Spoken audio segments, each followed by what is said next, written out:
Bonjour à toutes et à tous et bienvenue sur cette vidéo de psychoastrologie.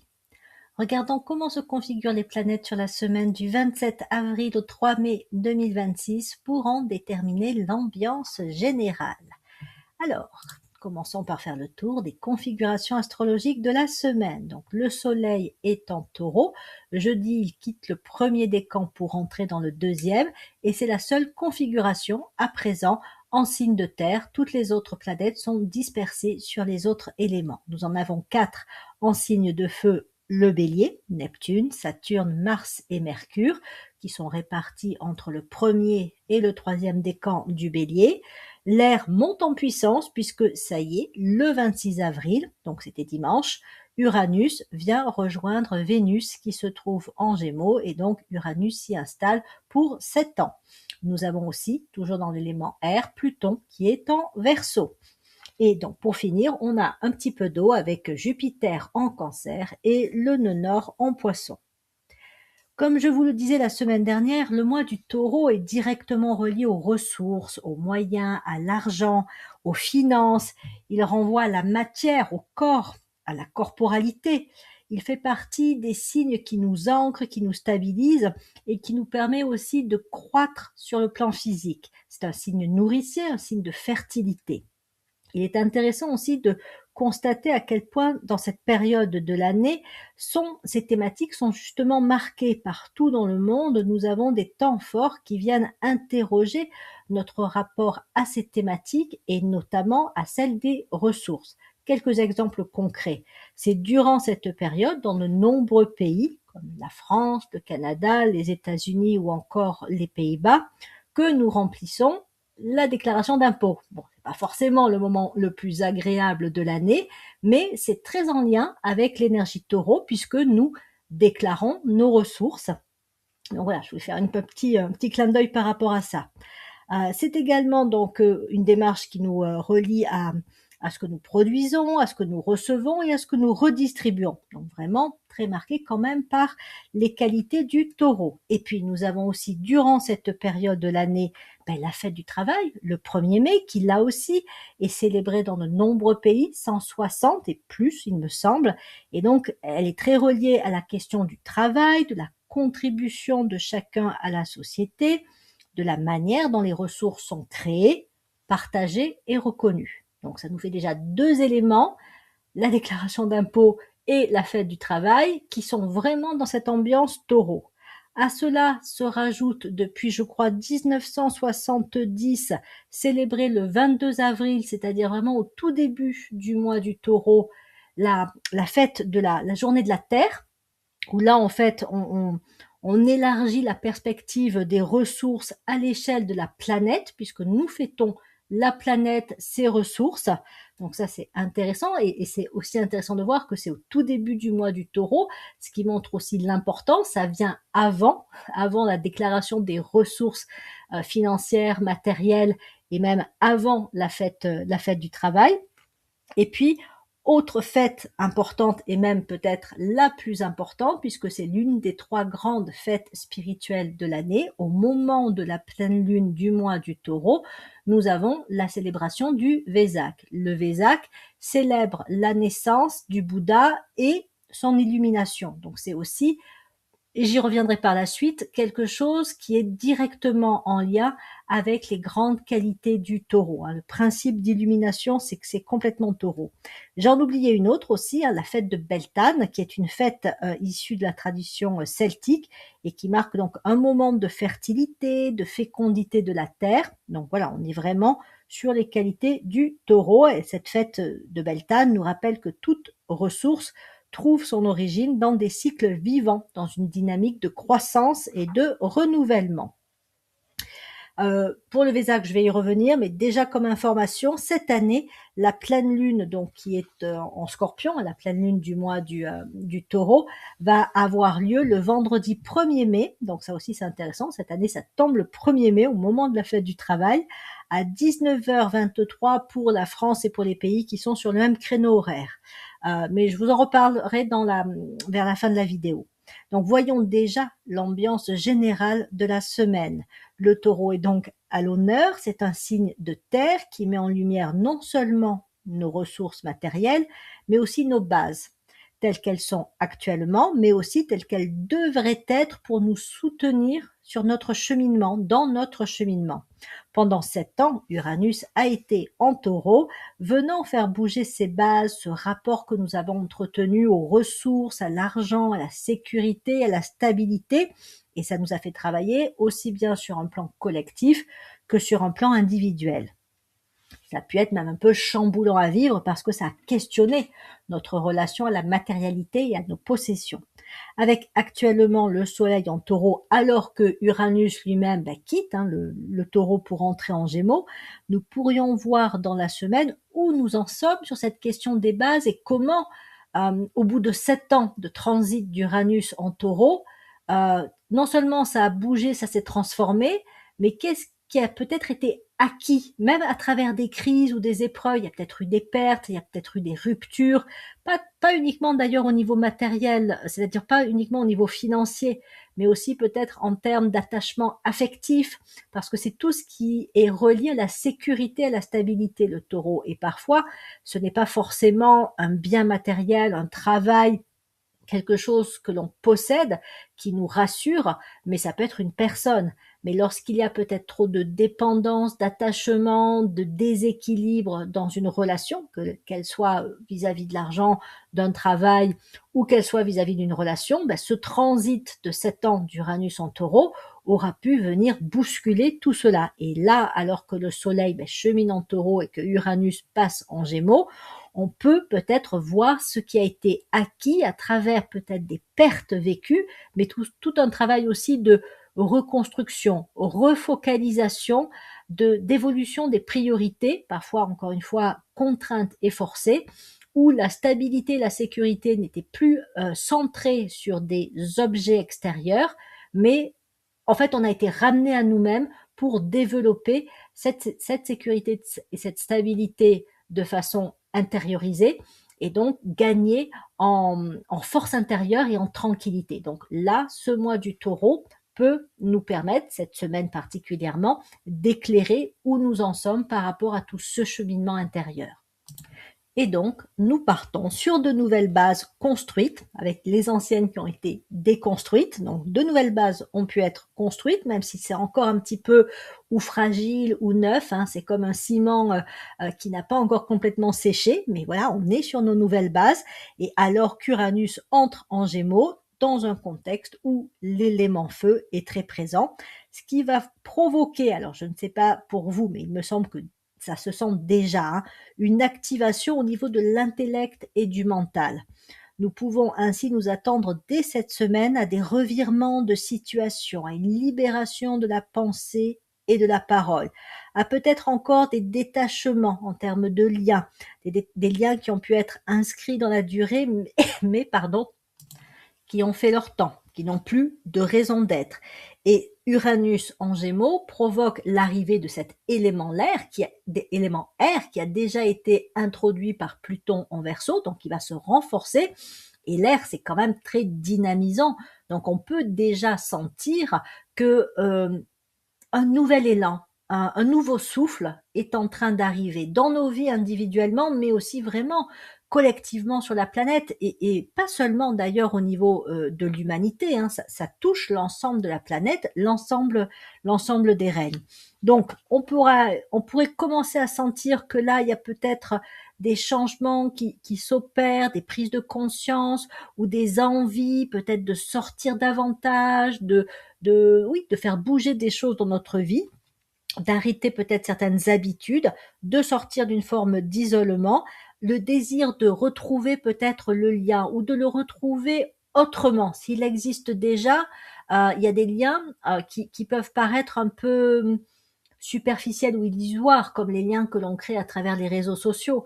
Donc Uranus en Gémeaux va très certainement provoquer un bouleversement dans les relations humaines, là encore au sens collectif, et dès son entrée, peut-être que ça peut provoquer, d'autant plus que Vénus se trouve aussi en Gémeaux, un début d'appel à vivre ces liens, ces relations autrement. Voilà, c'est temps, on va dire, il est temps que ça bouge. Voilà, il est temps que ça bouge sur le plan relationnel.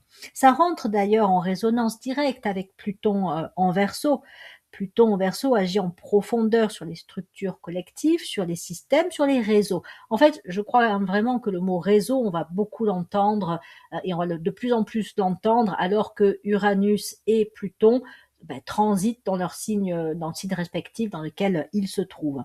Donc il va y avoir une réinvention peut-être des réseaux et quelque chose qui va être plus peut-être réel, plus vrai que ce que ça a pu devenir ces dernières années. Donc, ça transforme la manière dont les individus s'inscrivent dans un collectif au sein de la société.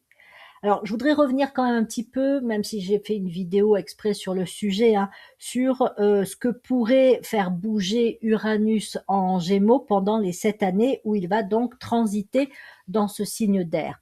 Donc, on peut s'attendre, comme je le disais, c'est là où je mets un peu l'accent actuellement, sur la réorganisation de liens, de réseaux, sur tout ce qui touche aussi à la communication. Il va y avoir très certainement des évolutions, qu'elles soient techniques, technologiques, mais aussi dans la façon dont nous communiquons entre nous et même dans les échanges commerciaux, internationaux. La communication va devenir de plus en plus présente, prégnante, importante, peut-être aussi plus conscientisée. On va faire peut-être plus attention à la façon dont on s'exprime, à la façon dont les messages aussi circulent. On peut s'attendre aussi, donc comme je le disais également, à une dynamisation de la pensée, et c'est peut-être par ça aussi que ça commence, hein, parce que Uranus en Taureau n'a pas forcément contribué à activer la pensée, parce que c'est pas l'objectif, on va dire, du Taureau. Par contre, le fait que Uranus quitte le Taureau pour rentrer dans les Gémeaux très rapidement, peut-être même voilà déjà dans la semaine, alors qu'il est encore dans le tout premier degré du Gémeaux, mais peut-être qu'il y a quelque chose au niveau de la circulation des idées, des pensées, qui peut un peu s'accélérer. Alors, en excès, ça peut donner des pensées qui vont très vite, trop vite, et ça tourne peut-être un petit peu en rond, ou ça part dans tous les sens, mais en même temps, ça ouvre le champ de l'intuition, ça ouvre le champ de l'inspiration, et peut-être effectivement d'une connexion plus juste à la façon de penser aux inspirations qui peuvent arriver. Et Uranus, rejoignant Vénus, je pense que c'est un bon, on va dire entre guillemets, couple dans le signe du Gémeaux pour justement avoir des idées, des inspirations, une pensée qui est peut-être plus, j'allais dire moins paresseuse, parce que c'est vrai qu'avec Saturne qui était en Poisson, Uranus qui était en Taureau, ces cycles en fait ont pu créer de la fatigue mentale, et faire que même penser, ça devenait peut-être parfois compliqué. Donc là, ça s'allège et c'est plus des pensées, alors je dirais pas forcément joyeuses, mais dans le Gémeaux, il y a quand même une certaine forme de légèreté, de curiosité, de spontanéité. Donc ça peut vraiment alléger la pensée. Donc on peut s'attendre aussi, et ça c'est pareil, je ne serais pas étonnée que déjà dans la semaine, au niveau collectif, on entende des informations circulent qui aillent dans ce sens-là, c'est-à-dire dans le sens de changements extrêmes rapides. Voilà, c'est telle personne avait adopté telle position, et puis dans la semaine, paf, revirement, autre position, ou tel message circulait, puis dans la semaine, le message change, on apprend peut-être quelque chose, et voilà, l'information change complètement. Donc des revirements de situation, des revirements de posture aussi possibles. Donc ça va être pendant tout le transit d'Uranus en Gémeaux, mais ça peut déjà commencer là dans la semaine. Donc individuellement, il va peut-être falloir aussi un petit peu être souple par rapport à ce transit d'Uranus en Gémeaux, parce qu'il va très certainement aussi solliciter notre capacité à nous adapter. Donc si on a des signes d'air dans notre thème natal, l'adaptabilité, la capacité à réagir presque un peu du tac au tac, ou à aussi avoir un peu des solutions alternatives, on sait faire, et on va peut-être pas être trop chamboulé, bien que ça dépend ce que ça vient de toucher. Mais si on est plutôt dans la recherche un peu de maîtrise, de contrôle, de sécurisation, donc plutôt dans les signes de terre, ben c'est vrai que Uranus en Gémeaux peut être un peu déstabilisant à vivre. Mais encore une fois, c'est cette idée d'accompagnement à l'évolution de la conscience, l'évolution sur le chemin de vie. Donc s'il y a des changements ou s'il y a des imprévus qui arrive de façon, comme je dis, un peu radicale et brutale, ça sera pas négatif en soi. Ça peut être déstabilisant à vivre sur le coup, mais c'est pour apporter vers des changements qui sont réellement attendus. Donc, adaptabilité, plus pendant tout le transit d'Uranus en Gémeaux. On peut s'attendre aussi à des innovations parce que Uranus est quand même la planète hein, des révolutions, des innovations, et elles vont toucher en rapport avec le Gémeaux, très certainement sur les moyens de déplacement. Hein, bon voilà, les véhicules, est-ce qu'ils vont pas aller plus vite, être plus silencieux? Est-ce que je sais pas, les batteries électriques vont faire un réel progrès? Bon voilà. Je ne sais pas à quoi on peut s'attendre, mais en termes de moyens de déplacement, en plus avec là actuellement l'augmentation du prix du pétrole, peut-être qu'il va y avoir aussi une poussée pour aller vers justement d'autres sources de carburant, j'ai plus le terme exact, mais pour faire avancer aussi les véhicules ou même pour alimenter les habitations en électricité, en chauffage, etc. Je pense que moyen de déplacement, mais aussi peut-être qu'avec le Gémeaux qui est un signe d'air, on va faire des progrès dans tout ce qui concerne justement l'utilisation de l'air comme ressource aussi naturelle et peut-être dans tout ce qui concerne l'aérodynamique, etc., etc. Bon, voilà. Après, on peut s'attendre aussi à ce que dans les domaines plus concrets, l'éducation, donc les apprentissages, les médias, le journalisme, ben voilà, tout ça, ça bouge particulièrement pendant tout le transit d'Uranus en Gémeaux. Je ne serais pas étonnée aussi que en termes d'apprentissage, le jeu soit beaucoup plus introduit et se développe dans voilà à l'école, même au collège, même pour les adultes, parce que le Gémeaux est une énergie de jeunesse, il est très connecté voilà aux enfants, et donc réintroduire ou introduire davantage le jeu comme base d'apprentissage, y compris chez les adultes, je pense qu'Uranus en Gémeaux va contribuer à cela. Peut-être qu'on va aussi beaucoup entendre parler d'écriture, oui, de quelque chose d'un peu plus spontané, d'une légèreté qui va peut-être faire son retour, parce que c'est vrai que ces dernières années, c'était pas léger, ça l'est pas actuellement, donc peut-être que ça fait un peu bizarre de dire ça alors que l'ambiance est encore lourde, mais je pense que Uranus en Gémeaux va amener des changements qui vont eux-mêmes produire plus de légèreté dans notre quotidien et peut-être aussi en nous. Ça va très certainement produire aussi une accélération de l'éveil spirituel puisque voilà, avec Uranus en Gémeaux, l'intuition va se développer. Donc tout ça va concerner effectivement toutes les personnes, mais à des stades de conscience différents. Hein. Ceux qui sont déjà éveillés spirituellement pourraient là aussi avoir une accélération, un développement de l'intuition. Celles qui ne le sont pas encore, là je pense qu'il va y avoir un élan fort. Donc voilà, je voulais reprendre un petit peu les influences possibles, il y en a d'autres, mais bon, je vais pas tout reprendre du transit de 7 ans d'Uranus en Gémeaux.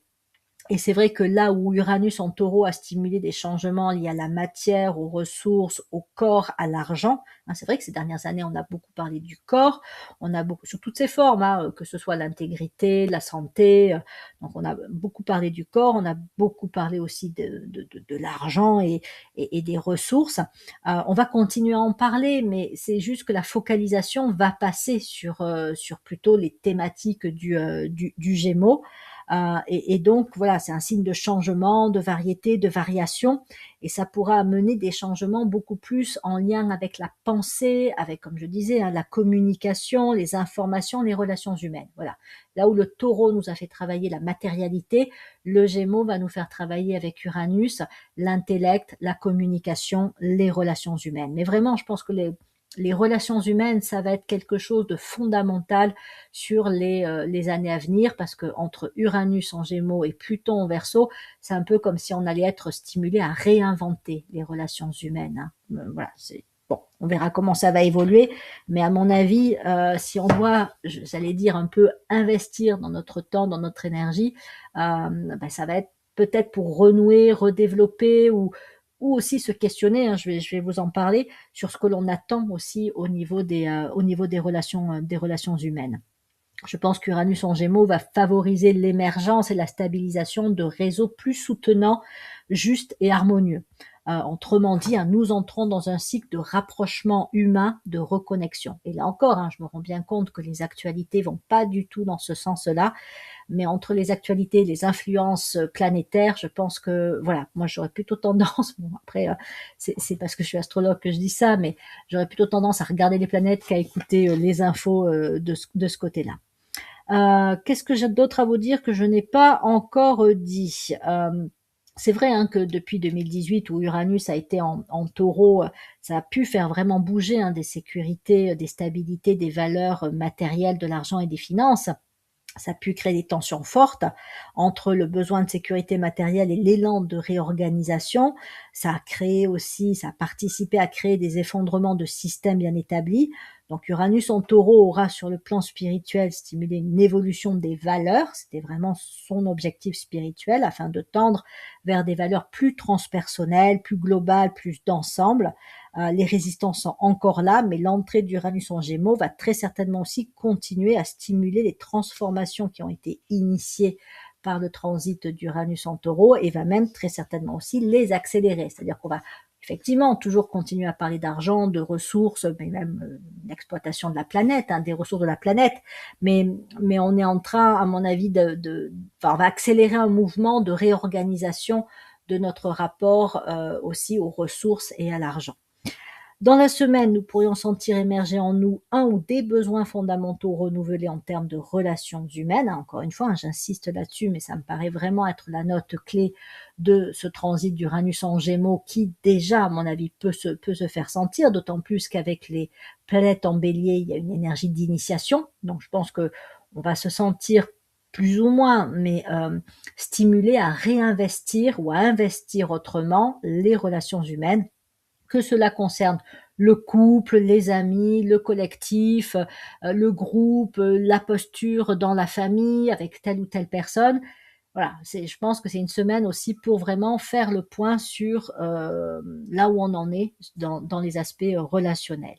C'est vrai que ces 6-7 dernières années, il y a pu avoir une espèce de repli sur soi. Là, à mon avis, on bascule sur une réouverture des liens sociaux. Donc ça pose la question de qu'est-ce que nous avons envie de vivre à travers les relations humaines, avec quel type de personnes avons-nous envie d'être en relation, celles avec lesquelles on sent qu'il y a une harmonie relationnelle, mais celles aussi qui peuvent nous compléter, nous enrichir, nous montrer peut-être parfois aussi nos propres limites, nous faire travailler certains aspects de notre personnalité pour les ouvrir davantage ou sortir un peu de certaines rigidités ou limitations. Donc les relations humaines sont quand même ce qui nous nourrit et ce qui nous permet aussi de sortir un petit peu de notre pensée forcément cloisonnée si elle n'est pas confrontée à des points de vue différents, à des cultures, à des façons de vivre, de penser autres que ce que l'on connaît. Et donc, je pense que voilà, Uranus en Gémeaux va stimuler cela, hein, tout comme l'envie de voyager, l'envie d'aller vers l'autre de manière générale. Donc voilà, c'est le moment un peu de se questionner sur les personnes avec lesquelles, quel est le type de personnes avec lesquelles nous avons envie de passer du bon temps, celles avec qui nous apprécions de travailler, celles pour qui nous avons envie de travailler, c'est-à-dire celles pour lesquelles nous avons peut-être quelque chose à apporter, un service à donner, celles qui nous font du bien, celles qui nous bousculent, etc. Sans oublier aussi la relation amoureuse. Uranus et Vénus en Gémeaux, Jupiter en Cancer, le Soleil en Taureau éclairent nos besoins relationnels fondamentaux, tandis que le Bélier peut nous inciter à vivre un renouvellement, une initiation sur cette thématique des relations connectées, encore une fois, à nos besoins fondamentaux. Là aussi, Uranus en Taureau aura pu faire tomber des rigidités ou peut-être un peu des blocages aussi sur le plan relationnel. Donc là, il y a quelque chose qui peut commencer à s'ouvrir. Donc nous sommes dans une période où les structures collectives évoluent en profondeur, où les modes de pensée se renouvellent quand même rapidement, avec une forte impulsion à initier de nouvelles directions. Uranus en Gémeaux peut inciter à prendre du recul, à voir autrement et à sortir de certaines dynamiques relationnelles installées, mais pas franchement porteuses, y compris l'isolement. Hein, voilà. Quand il a fait son temps aussi, parce que l'isolement, il peut y avoir des phases un peu de repli qui favorise l'introspection, qui favorise peut-être aussi certaines assimilations. Donc, ce sont des phases qui peuvent être nécessaires. C'est quand elles sont prolongées, qu'elles durent trop longtemps, que là, ça devient enfermant. Et donc, Uranus en Gémeaux peut aussi provoquer des sorties d'isolement. En tout cas, il va nous inciter après à voir aussi comment on y répond. Donc, le Bélier, lui, donc, pousse à initier autre chose, à oser de nouvelles manières d'entrer en relation. Dans ce contexte, il peut être particulièrement utile de revenir à ses bases. Qu'est-ce qui aujourd'hui constitue un point d'appui réel dans ma vie? Sur quoi est-ce que je m'appuie concrètement? Est-ce que au niveau matériel, en termes d'activité, de cadre de vie, d'organisation du quotidien, ben, voilà, il y a quelque chose de solide ou encore à faire évoluer? Et puis, ben, où est-ce que j'en suis en termes de valeurs, de repères, de manière de fonctionner? Est-ce que les bases sont stables? Est-ce qu'elles sont pérennes? Voilà un peu les questions aussi que ce soleil qui transite donc en taureau stimule à poser, alors que Uranus en Gémeaux peut toujours inciter là aussi des changements en matière un petit peu de bases qui peuvent continuer à être revues, revisitées, voire reprises. Quoi d'autre? Alors, il va pas s'agir forcément de tout changer, hein, même si Uranus dans le signe du changement qu'est le Gémeaux, ben, ça va très certainement bousculer pas mal de choses, hein, surtout avec aussi Pluton en Verseau. Mais on va pas se fixer d'entrée de jeu comme objectif de tout bousculer, de tout changer dans nos vies. Mais ça peut être aussi d'identifier ce qui doit être consolidé et ce qui doit être repris à la base. Voilà. Dans le mois du Taureau, le transit d'Uranus en Gémeaux pose cette question, donc je la redis. Qu'est-ce qui a besoin ou qu'est-ce qui peut être consolidé parce que c'est une base solide et qu'est-ce qui peut avoir besoin d'être repris, mais justement repris à la base. Donc si la semaine dernière mettait en avant les questions d'argent, de ressources, et ça continue de toute façon, l'entrée là d'Uranus en Gémeaux active le champ des relations, des connexions. Donc revenons à présent sur la pleine lune du mois du Taureau, puisque je vous ai dit que j'allais vous parler de la fête du Vésac, puisque cette année elle tombe le 1er mai, donc elle tombe dans la semaine. Donc le Vésac, je vous rappelle que ça commémore la naissance du Bouddha et c'est principalement célébré dans de nombreux pays d'Asie, comme le Sri Lanka, la Thaïlande, le Népal, le Cambodge ou encore le Japon. Au-delà de l'événement historique, puisque donc c'est la célébration de la naissance du Bouddha, de son illumination, cette fête porte une dimension profondément spirituelle. Elle fait donc partie des 3 grandes fêtes spirituelles de l'année telles qu'elles sont décrites dans les livres d'Alice Bailey. Donc il y a la fête de Pâques, qui est au moment de la pleine lune du mois du Bélier. Il y a la fête du Vésac pendant le mois du Taureau, à la pleine lune également. Et ensuite, il va y en avoir une troisième pendant le mois des Gémeaux, avec donc là la pleine lune du Gémeaux, donc la pleine lune en Sagittaire, où là on est sur la fête de l'humanité, la fête de la bonne volonté, qui peut être aussi une grande fête spirituelle. Enfin, c'est une grande fête spirituelle, mais cette année particulièrement marquante, puisque pour le coup, Uranus se trouvera en Gémeaux. Donc, ça peut aussi avoir un sens particulier en 2026 que cette fête à venir de la bonne volonté. Donc la fête du Vésac symbolise un moment d'alignement entre les plans, entre le plan spirituel, les plans spirituels et les plans matériels. C'est un moment où il y a une impulsion de lumière, de compréhension, de sagesse qui est particulièrement activée et diffusée à l'échelle de la planète, à l'échelle de l'humanité. Donc c'est un moment, on va dire, top pour méditer, notamment méditer sur la sagesse. Donc toute la période autour du Vésac, on dit qu'une pleine lune c'est 5 jours, c'est-à-dire 2 jours avant, le jour même de la pleine lune, donc 1er mai cette année, et donc 2 jours après. Donc voilà, la thématique c'est celle de la sagesse, celle de l'illumination. On se connecte à tous ceux qui participent à la fête, à la célébration de la fête du Vésac et tous ceux qui œuvrent pour le développement de l'illumination, de la sagesse à travers le monde. Donc là, c'est intéressant justement de voir un petit peu quel est le contexte astrologique dans lequel cette année la fête du Vésac est célébrée. Donc pendant effectivement le mois du Taureau, avec toutes ces planètes en Bélier et donc Uranus qui est rentré en Gémeaux, Jupiter qui est en Cancer, Pluton qui est en Verseau.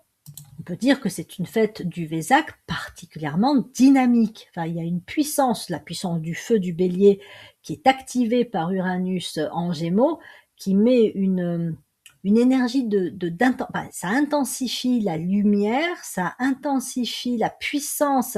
Il y a une forme de pouvoir, presque un peu d'énergie impérative, de faire descendre l'illumination, la sagesse, enfin les qualités du taureau, l'énergie du Bouddha, vraiment sur les plans terrestres, et de faire circuler tout ça avec Uranus en Gémeaux, donc de faire en sorte que vraiment cette fête du Vésac soit une fête qui imprègne l'humanité. Ça, c'est Jupiter en Cancer, hein, qui travaille par imprégnation, imprègne l'humanité, peut-être même ceux qui vont pas forcément y penser, méditer, ou qui connaissent même pas la fête du Vésac, soit parce qu'ils sont pas bouddhistes, soit parce qu'ils sont pas intéressés, enfin, ils connaissent pas les grandes fêtes spirituelles. Mais je pense que cette année, elle a vraiment quelque chose de l'ordre d'une exigence, ou en tout cas d'une puissance de distribution qui semble vraiment, par les planètes qui sont là activées, enfin les planètes, les configurations qui semblent être particulièrement vraiment marquantes. C'est voilà, c'est une fête du Vésac. Je pensais déjà que 2025, c'était dit comme étant une année importante, mais j'ai l'impression qu'au niveau des configurations astrologiques, 2026 est vraiment l'année où les choses se déclenchent. Voilà. Après, je sais pas comment on va le vivre et combien de temps ça va prendre pour descendre justement sur les plans matériels et provoquer des changements. Mais je serais pas étonnée que, voilà, quelques semaines, quelques mois après ces grandes fêtes spirituelles, sous l'effet aussi de Uranus en Gémeaux, il y ait effectivement alors peut-être des ouvertures, peut-être des bouleversements, des changements soudains qui se produisent, là encore individuellement, mais aussi collectivement. Donc on risque d'être un peu surpris par certaines choses que l'on va entendre et que l'on va vivre. Mais voilà, ce sera peut-être aussi vraiment le signe que ces énergies, elles descendent, et que elles réalisent l'effet qu'elles sont, si je puis dire, censées produire. Hein. Donc, avec Pâques, c'était l'énergie d'amour. Avec le Vésac, c'est la sagesse, l'illumination, c'est aussi la volonté. Donc voilà, c'est des énergies de transformation. Donc on est très certainement là en chemin vers de profondes transformations au niveau de notre vécu, aussi bien quotidien que intérieur. Qu'est-ce que je peux vous dire encore d'autre, hein? J'ai encore quelques petites choses à vous dire avant de terminer la vidéo. Bon, en fait, j'arrive à la conclusion. Donc, dans ce contexte, cette semaine nous place à un point de bascule. Voilà, un autre mot-clé, hein, c'est vraiment on rentre dans dans une période de bascule. Donc le deuxième décan du Taureau met en avant Mercure. C'est Mercure qui gouverne en astrologie ésotérique ce deuxième décan. Bon, Mercure, c'est le messager des dieux, et il active aussi la qualité d'illumination du Taureau. Mercure, en tant que messager, peut apporter la lumière. Il n'apporte pas uniquement des messages, des intuitions, des inspirations, mais en fait même les intuitions, les inspirations, c'est un produit de la lumière, si je puis dire. La lumière éclaire, permet de comprendre, permet de recevoir des intuitions. Donc là, on peut aussi avoir dans cette semaine, et notamment autour de la période du 1er mai et du Vésac, hein, donc encore une fois dès 2 jours avant, c'est un moment aussi où on peut recevoir des intuitions assez fulgurante, peut-être dans les rêves, peut-être même au cours de la journée alors qu'on fait quelque chose d'assez anodin. Donc soyons attentifs, hein, période propice à des grandes prises de conscience, des illuminations et des intuitions, et des façons aussi de presque euh, reprogrammer nos façons de penser. On peut vraiment switcher ou avoir des pensées qui passent d'une certaine forme à une autre, parce que quelque chose s'éclaire et que on comprend que ça sert à rien, ou c'est plus la peine, ou que on a un nouvel élément à prendre en compte, et donc on ne pense plus comme on pensait quelque temps avant. Et comme je vous disais, ça va faire bouger aussi le désir de la relation et la capacité, la qualité à vivre la relation. Donc cette lumière, la lumière du Taureau, éclaire les bases renouvelées, celles qui ont été travaillées sous Uranus en Taureau. Elle éclaire également la lucidité et la sagesse acquises en nous, hein, à travers voilà ces années passées. et qui vont nous accompagner dans ce renouveau, dans l'initiation de ce nouveau cycle de vie.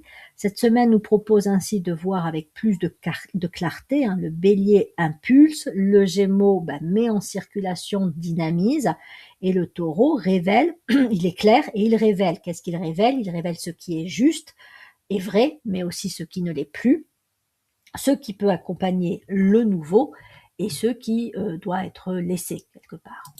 Donc une semaine d'éclaircissement, une semaine de prise de conscience dans notre manière de vivre, de penser, de nous organiser, de vivre la relation, les relations.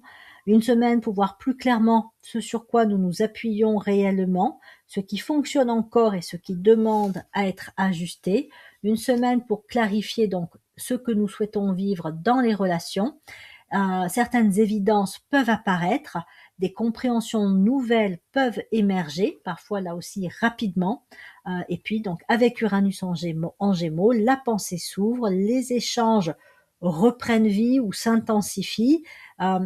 Les regards se déplacent, voilà, on ne se focalise plus exactement sur la même chose, et ça peut provoquer des déclics, des changements de perception, une manière différente de comprendre une situation, une relation. Et ce qui est demandé dans la semaine, c'est bien d'accueillir cette lumière sans chercher immédiatement à agir ou à trancher. Saturne en Bélier nous rappelle que faut prendre quand même le temps de la maturation, de la structuration des idées et des inspirations.